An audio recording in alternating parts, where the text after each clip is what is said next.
Dear students, in the last session we studied a theorem, and in the theorem we applied some process to find orthogonal vectors.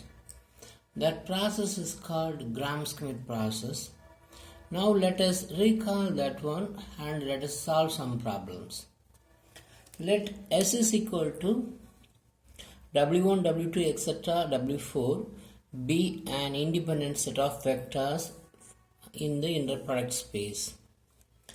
Then S dash is V1, V2, V4 is an orthogonal set of non-zero vectors where V1 is W1, V2 is derived from the process W2 minus inner product of W2 comma V1 by norm V1 square into V1. Similarly V3 and V4.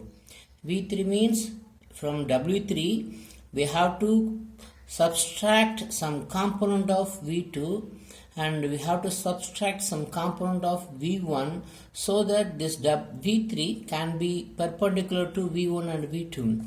Similarly in V4, to find V4, from the W4 we have to subtract some component of V3, some amount of V2, some amount of V1 to make this V4 is perpendicular to the V1, V2 and V3. And this process is called Gram-Schmidt orthogonalization process. And let us solve a problem by using this orthogonalization process. Problem. Using Gram-Schmidt orthogonalization process, find the orthogonal vectors V1, V2, V3 for the linearly independent set W1, W2 and W3. So now let us construct V1, V2 and V3. What is V1? V1 is equal to W1. W1 is 1, 0, 1, 0. Okay. And we have to find V2. But in the formula V2, we need W2 and we need this process and we need norm V1 square. Shall we find norm V1 square now? Norm V1 square is equal to dot product of this two is equal to inner product of 1, 0, 1, 0, 1, 0, 1, 0. So this one is 1 plus 0 plus 1 plus 0. This is 2. Similarly, if you find the inner product of W2 comma V1, this is equal to inner product of what is W2? 1, 1, 1, 1. What is V1? V1 is W1. 1, 0, 1, 0. So if you find this one, we get 1 plus 0 plus 1 plus 0. It is 2. So now let us find V2. What is V2? W2 minus inner product of W2 comma V1 by norm V1 square into V1. We know W2. What is W2? It is 1, 1, 1, 1 minus, we have found this also. What is inner product of W2 comma V1? It is 2. What is norm V1 square? It is 2. What is V1? 1, 0, 1, 0. See, this 2 get cancels. So we get 1, 1, 1, 1 minus 1, 0, 1, 0. So we get B2 as 0, 1, 0, 1.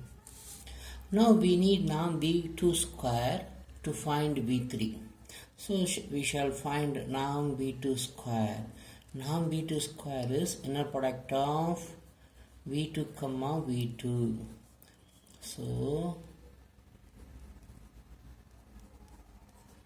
this is also equal to 2 only. And we shall find, now we have to find inner product of W3 comma V1, W3 comma V2.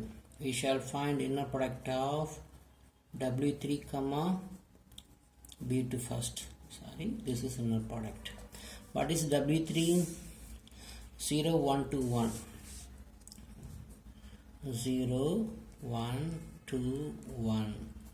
What is V2? V2 is, this is V2. 0, 1, 0, 1. So if we take the inner product, what will we get? 0 plus 1 plus 0 plus 1. So we get 0, 1, 0, 1. So we get 2, right? And we shall find, now we have to find inner product of W3 comma V1 also. What is W3? 0, 1, 2, 1. What is V1? 1, 0, 1, 0. See, go and see. V1. This is V1, right? So if you take the dot product, we get 0 plus 0 plus 2 plus 0, 2. So now we can find V3. V3 is equal to W3 minus inner product of W3 comma V2 by norm V2 square into V2 minus inner product of W3 comma V1 by norm V1 square into V1. What is W3? 0, 1, 2, 1. What is this quantity? It is 2. It is 2. So 2. It is 2, norm V2 square also 2. So 2 by 2 get cancels. And V2, what is V2? 0, 1, 0, 1. Minus inner product of W3 comma V1 is 2. Norm V1 square is, already we found it is 2. And V1 is 1, 0, 1, 0. So this also get cancels. So we get 0, 1, 2, 1 minus 0, 1, 0, 1 minus 1, 0, 1, 0. So from this we have to subtract these two. So what we get is minus 1, 0, 1, 0. So V3. See here, the given vectors. This is a linearly independent set, but these two are not orthogonal, right? If you take the dot product between these two, we get 2, not 0, not orthogonal. Now we have found 3 vectors, V1, V2, V3, and these 3 vectors are V1, V2, V3. So non-zero set of orthogonal vectors is non-zero set of non-zero orthogonal vectors is a set of non-zero orthogonal vectors. So we have found it. So job is done. Suppose we want corresponding to this independent set, suppose we want orthonormal vectors, then we have to divide this V1, V2, V3 by its corresponding norm, right? If we divide V1 by 2 and V2 by, what is norm V2? What is norm V1? 2. So V1 by square root of 2 and V2 by square root of 2 and V3 by, what is its norm? Square root of 2. We get orthonormal vectors. V1 by, the conclusion is, that is V1, 1, 0, 1, 0. That is V2, 0, 1, 0, 1. V3 minus 1, 0, 1, 0. is a set of is an orthogonal set. Is an orthogonal set. See, the first one will generate W1.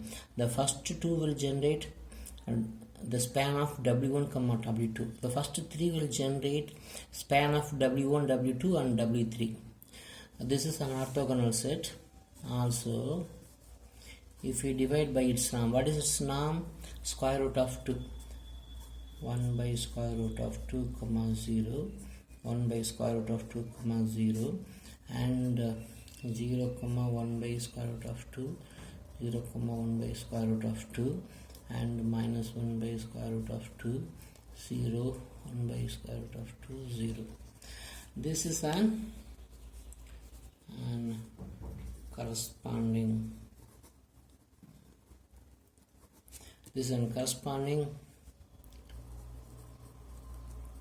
orthonormal set for the given linearly independent set W1, W2 and W3. Actually the question was from here, the question was just we discuss. I just summarize again. See here, if you take V1 is W2, actually if you change the order here,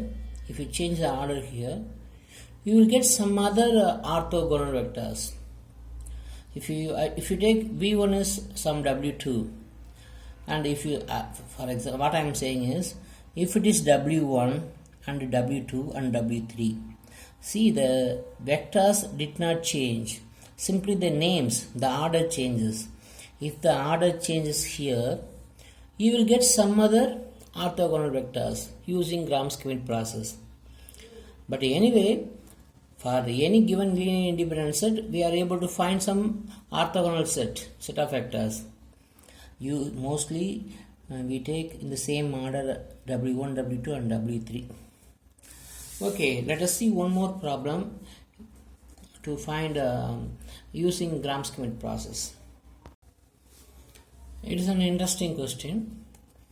See, using Gram-Schmidt orthogonalization process, find an orthonormal basis to this inner product space. Here, what is the vector space? Set of all polynomials of degree less than or equal to 2 with real coefficients. Here the inner product is given like this. Inner product of f comma g is integral minus 1 to 1 f of t g of t dt. With respect to inner product, for this vector space, we have to find orthonormal basis.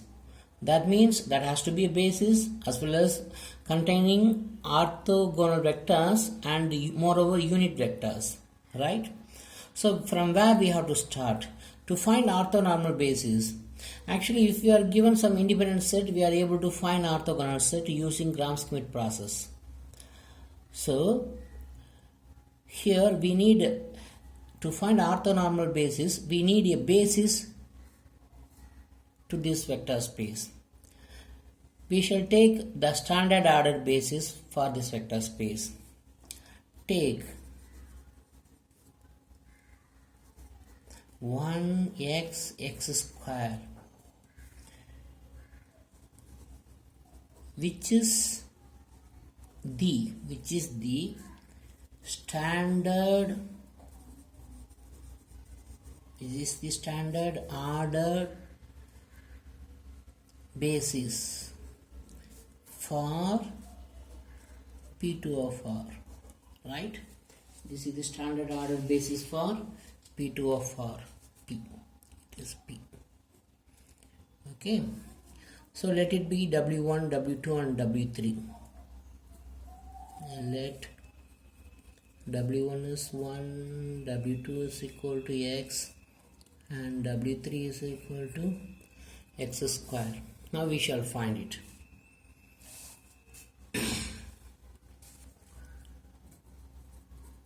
let v1 is w1 is 1. After that, what we have to find? Norm v1 square. What is norm v1 square? Inner product of v1 comma v1. What is the inner product is given here? Integral minus 1 to 1. v1 is what? 1. 1 into 1 and dt. So 1. If you integrate this one, we will get 2. It is t. If you apply both upper and lower limits, we will get 2. And we need the next one is inner product of w comma v1. What is this one? Integral minus 1 to 1. What is w2? Is x. What is v1? Instead of g, it is v1 is 1 into here everything has to be t here. If it is function of even x, all has to be in terms of t, or all has to be in terms of x. So let me put the x here, t here. It is 1t, t square also the same function, right? So I put here t. So if you integrate t, what we get? T square by 2 minus 1. This is equal to 0. It is an odd function. We are integrating with respect to symmetric interval, so that has to be 0. Now we have to find v2. What is v2 formula? w2 minus inner product of w2 comma v1 by norm v1 square into v1. So what is w2? w2 is x. But here the numerator, inner product of w2 comma v1, this is 0. This is 0, so we don't need to worry about the denominator and v1. Simply 0. So we get v2 as x. So now we have to find norm v2 square. We are going to find v3, right? For that we need. This is equal to inner product of, what is v2? X. Inner product of x comma x. Here we may take, even if it is a function of x, this always has to be in terms of t. It's a number, right? Here the t and x does not matter. This is equal to integral minus 1 to 1. What is f of t? T. Instead of x, t. Instead of x, another t, dt. Or you may put x into dx, no problem. Here it is t square. If you integrate this one, we get t cube by 3. Lower limit 1, upper limit is, lower limit minus 1, upper limit is 1. So this is equal to 2 by 3. So norm v2 square is 2 by 3, and we have to find inner product of w3 comma v2. What is w3 first of all? That is x square. X square. What is v2? X. This one is integral minus 1 to 1. Instead of x square, we may put even x square as it is, or even if it is x, we make all the, instead of the variable x, here we put the variable as t. Here we get t square into t dt. What is this function? D cube dt. T cube dt over the interval minus 1 to 1. So this must be 0. Because it's an odd function, right? Yeah, just integrate it, you will get 0. And what is w3 comma v1? This is inner product of x square. What is v1? It is 1. So this is equal to minus 1 to 1, integral minus 1 to 1, t square into 1 dt. So if you integrate, we will get t cube by 3. If you apply the limit, we get 2 by 3. So now we shall find V3. What is the formula for V3?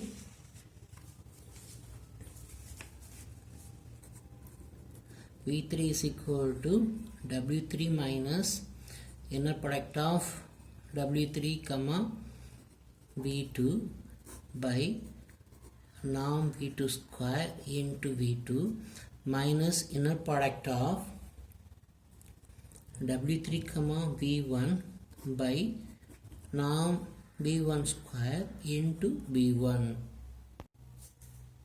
So V3 is, what is W3? W3 is x square minus, what is inner product of W3 comma V2? 0. So this entire term is 0 minus this number is 2 by 3 and norm V1 square. What is norm V1 square? Norm V1 square is 2. So 2 into V1. What is V1? It is simply 1. This 2 get cancels. So we get x square minus 1 by 3. So V3 is equal to x square minus 1 by 3. So we have found the orthogonal vectors. Hence V1 is 1, V2 is equal to x, V3 is equal to x square minus 1 by 3 is an orthogonal basis of P2 of R. That's all. But the question is to find orthonormal basis. So we have to divide each vector by its norm. We know what is norm V1. Norm V1 is square root of 2. Norm V2 is square root of 2 by 3. Now we have to find norm V3 first. What is norm V3 square first of all? This is equal to inner product of V3 comma V3. This is equal to integral minus 1 to 1 t square minus 1 by 3 into t square by 1 minus 1 by 3. So the whole square dt. If you integrate this one, we get minus 1 to 1. If we expand this one, we get t power 4 plus 1 by 9 minus 2ab into dt. But t power 4, if we integrate t power 5 by 5, if we apply the limit, we will get 2 by 5 plus here 2 by 9. If you integrate t cube by 3, so 2 by 9, if you apply the limit, minus 4 by 9. So 2 by 5 minus, if you subtract this one from this, 2 by 9, and hence now V3 is equal to, if you take the LCM, we get 45, the square, it is 18 minus 10, so 8 by 45. So norm V3 square is this one. So norm V3 only we need. Norm V3 is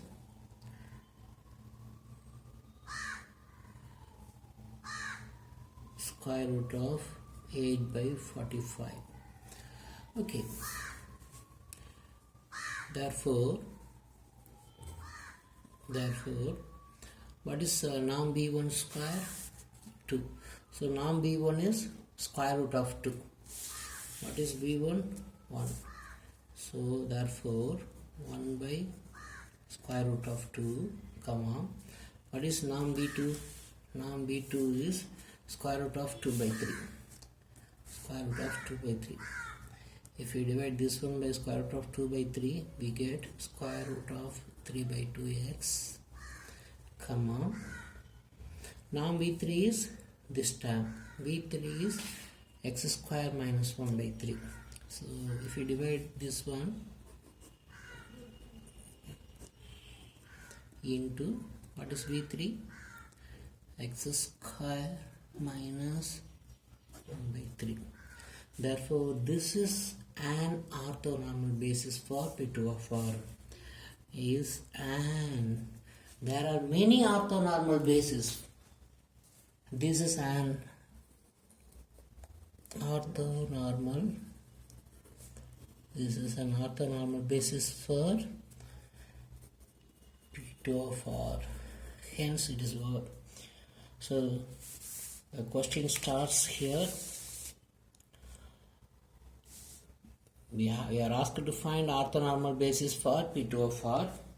We took the standard order basis and using the Gram-Schmidt process we found orthogonal basis for the vector space P2 of R, and we found the norm of V1, V2, V3, and we divide each V1, V2, V3 by its corresponding norm to find the orthonormal basis. In this way we have got orthonormal basis for P2 of R. Just note one thing. For P2 of R, this is the standard order basis. For Pn of R, 1x x square up to xn, that will be the standard order basis, right? The orthogonal vectors derived by Gram-Schmidt process from the standard order basis. Here this is the orthogonal basis for P2 of R. Similarly, for Pn of R, we will get V1, V2, V3, etc. Right? These vectors are called Legendre polynomials, orthogonal polynomials. These are all called Legendre polynomials. Just note, sometimes you will use somewhere. And already we have seen what is the advantage of orthonormal basis. Simply we can find the coefficient. When we express, suppose we have orthonormal basis, then take any vector in the vector space, then that is very easy to express that vector as a linear combination of the orthonormal basis. To find the coefficient is simple, right? Let us see that one again. This a theorem. Let V be a non-zero finite-dimensional inner product space. V is a finite-dimensional vector space. So surely there will be a basis. From the basis, using Gram-Schmidt process, we can find orthonormal basis, right? So we write that then V has an orthonormal basis beta. Let the beta be V1, V2, etc. Vn. And take any x in V. Then how do we write this x as a linear combination of this V1, V2, etc. Vn? X is equal to summation I varies from 1 to n, some scalar times Vi. What is those scalars? Inner product of x comma Vi into Vi. So the coefficients are very easy to find from the formula. So this theorem guarantees, the Gram-Schmidt process guarantees that any non-zero finite-dimensional vector space, inner product space, has some orthonormal basis, because for that vector space we can find a non-zero basis. From the basis we can construct orthonormal basis using Gram-Schmidt process, and hence we can write like this. So this is the theorem, and we shall see one more theorem. Let V be a finite-dimensional inner product space with an orthonormal basis V1 to Vn. Let T be a linear operator on V. Linear operator means it's a linear transformation from V to V. Let A be the matrix representation of T with respect to the basis beta. Beta is an orthonormal basis. Then for any I comma j, the I comma jth entry of the matrix A will be this number. This is the matrix representation. The I comma jth entry is this number only. Okay, it is a linear transformation from B to V.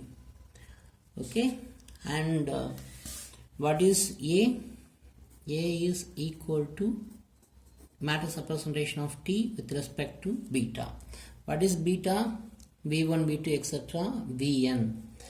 So how the matrix A will look like? Recall all of you. This is the matrix A. See, beta is V1, V2, V3, etc. Vn. You will find image of V1, T of V1, T of V2, etc. T of Vn, and these are all columns. The first you will find T of V1, T of V2, and then T of Vn, and you will write each T of V1 as a combination of V1, V2, etc. Vn. If you want the ijth entry here, we have to find T of Vj first, and we have to express this T of Vj as a combination of V1, V2, Vi, and this is the coefficient of the Vi vector. This is the coefficient of Vi vector. So, what is this entry? This is the coefficient of Vi when we express this as a combination of beta.